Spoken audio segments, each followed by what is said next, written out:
నమస్తే, నేను విజయ్. ఆఫీస్ కార్లను సొంత కార్యకలాపాలకు వినియోగించని అధికారులు, రాజకీయ నాయకులు ఒకప్పుడు ఉండేవారు. ఇప్పుడు అలా కాదు. ప్రభుత్వ ఖజానాను కూడా పార్టీ కార్యకలాపాలకు వాడుకుంటున్న గన్నులు బయలుదేరేశారు. ప్రజాధనాన్ని సొంత పార్టీ వ్యవహారాలకు వినియోగించుకునే హక్కు ఎక్కడిది? అధికారం ఇచ్చింది పాలించడానికి, సొంత వ్యవహారాలకు చక్కబెట్టడానికి కాదు. అదే గత ప్రభుత్వ హయాంలో జరిగిందనే విమర్శలు వస్తున్నాయి. అదే నిజమైతే తగిన మూల్యం చెల్లించక తప్పదని హెచ్చరికలు బలంగా వినిపిస్తున్నాయి. అదంతా ఎలా బయటకు వచ్చాయంటే, ఒకే ఒక్క ఏడాదిలో 1800 కోట్లకు పైగా ప్రజాధనాన్ని సోషల్ మీడియా ప్రచారానికి ఖర్చు పెట్టినట్టు లెక్కలు చెబుతున్నారట. సజ్జల భార్గవరెడ్డి నేతృత్వంలో నడిచిన వైసీపీ సోషల్ మీడియా విభాగం, వైసీపీ ఎన్నికల వ్యూహకర్తగా పనిచేసిన ఐపాక్ ఖర్చును జనం ఖర్చుగా లెక్కగట్టినట్లు సమాచారం. ఏపీ డిజిటల్ కార్పొరేషన్ పేరుతో ప్రభుత్వ సంస్థను ఏర్పాటు చేసి ప్రజాధనాన్ని మళ్లించి అదే డబ్బును తన సొంత పార్టీకి సేవ చేసిన సంస్థలకు కట్టబెట్టినట్టు పలువురు నేతలు ఆరోపిస్తున్నారు. అవుట్సోర్సింగ్ వ్యవస్థను జగన్ తన పార్టీ పనులకు మలుచుకున్నారని సమాచారం.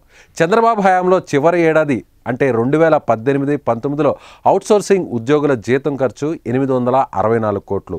అదే జగన్ హయాంలో చివరి ఏడాది 2023-2024లో అవుట్సోర్సింగ్ ఉద్యోగుల జీతం ఖర్చు దాదాపుగా 2861 కోట్లకు చేరినట్లు తెలుస్తోంది. అంటే మూడింతలకు మించి పెరిగిందని అర్థం. జగన్ హయాంలో కొత్తగా వచ్చింది ఏపీ డిజిటల్ కార్పొరేషన్ ఒక్కటే. దీన్ని వైసీపీ ప్రచార సంస్థగా మాత్రమే వాడుకున్నట్లు talk. YCP social media I-PAC పేమెంట్లన్నీ కూడా దీని ద్వారానే జరిగినట్లు అనుమానాలున్నాయి. ఫలితంగానే 2023-24లో అవుట్సోర్సింగ్ వేతనాల భారం పెరిగిందని అంచనా. డిజిటల్ మీడియా కార్పొరేషన్లో ఎంతమంది ఇక్కడ ఏం పని చేస్తున్నారో ఎవ్వరికీ తెలియదట. లక్షల్లో జీతాలు తీసుకుంటున్న ఆఫీస్కు రాని వాళ్ళు కూడా చాలామంది ఉన్నారు. భార్యాభర్తలు, ఆ పార్టీ కేంద్ర కార్యాలయం దగ్గర బడ్డీ కొట్టు నడిపే వాళ్ళు ఇందులో ఉద్యోగులని గుసగుసలు. జగన్ను మళ్లీ అధికారంలోకి తీసుకొచ్చేందుకు వ్యూహాలు రచించిన ఐపాక్ సంస్థకు 100 కోట్లు చెల్లించారని, ఈ డబ్బంతా ప్రజలు కట్టిన పన్నుల నుంచి చెల్లించిన సొమ్మే అన్నట్టుగా తెలుస్తోంది.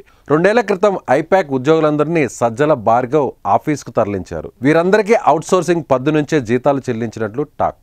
AP centre for financial systems and services పేరిట మరో సంస్థను ఏర్పాటు చేశారు. అందులో దాదాపు 400 మందిని అవుట్సోర్సింగ్ ఉద్యోగులుగా కూర్చోబెట్టారు. వారందరికీ భారీ జీతాలు, వారు చేసే పని మాత్రం తమ పార్టీకి పబ్లిసిటీ ఇవ్వడం మాత్రమే అనే ఆరోపణలు వస్తున్నాయి. ఇక సజ్జల భార్గవ్ తన సోషల్ మీడియా కార్యాలయాన్ని విజయవాడలోని స్కిల్ డెవలప్మెంట్ భవనంలో నిర్వహించారు. 100ల కొద్దీ ఉద్యోగులను చేర్చుకున్నారు. వీరి జీతాలు ఖజానా నుంచే చెల్లించారట. జడ్జీలపై దోషణ కేసులో అరెస్టైన 11 మంది డిజిటల్ కార్పొరేషన్ ఉద్యోగులను జగన్ ప్రభుత్వమే కోర్టు ఖర్చులు భరించినట్లు తెలుస్తోంది. కేసుల నుంచి బయటకు వచ్చాక వారందరికీ ప్రమోషన్లు కల్పించి లక్షల్లో జీతం ఇచ్చారనే వాదన కూడా ఉంది. ఇందులో ఒక మహిళా ఉద్యోగిని ఏకంగా డిజిటల్ కార్పొరేషన్ డైరెక్టర్గా నియమించి నెలకు 2.5 లక్షల జీతం ఇచ్చారట.